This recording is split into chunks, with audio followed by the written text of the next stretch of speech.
Hi, this is Shivan, serving as legal intern at Lexington Law Company. Today we will discuss the kinds of treaty.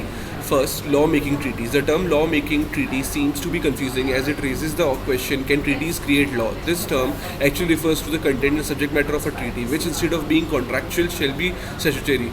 The emergence of a subsiding need of international legal order sparked a newfound interest in the type of treaty. The need of bringing rules which has statutory force was felt rather than the existing rules which govern voluntary legal relations between states.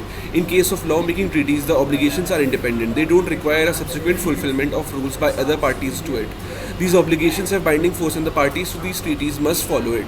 Unlike contracts, treaties have the power to make new international tribunals, international waterways, band-aids, etc. These are multilateral treaties which stand for common cause. A commentary by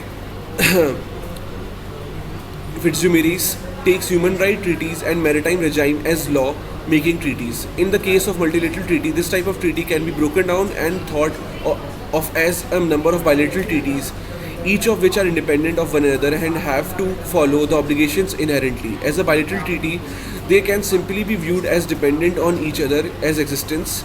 Here, each party does not join to provide another party something it might require, but rather to stand for a mutual cause or support or a rule binding to it.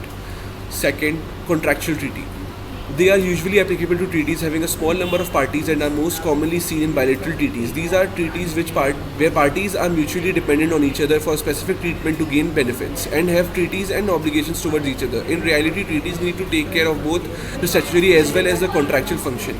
The scope of treaties is mostly perceived in a contractual framework, unlike law-making treaties which sets out rules for conduct, rights and duties between parties which have to take effect on the conclusion of the treaty. Contractual treaties are usually limited to, say, exchange of goods which one state might not possess and require, or conveniences. Here, one party agrees to provide the other party something it needs for something else in return, thereby forming a system like barter.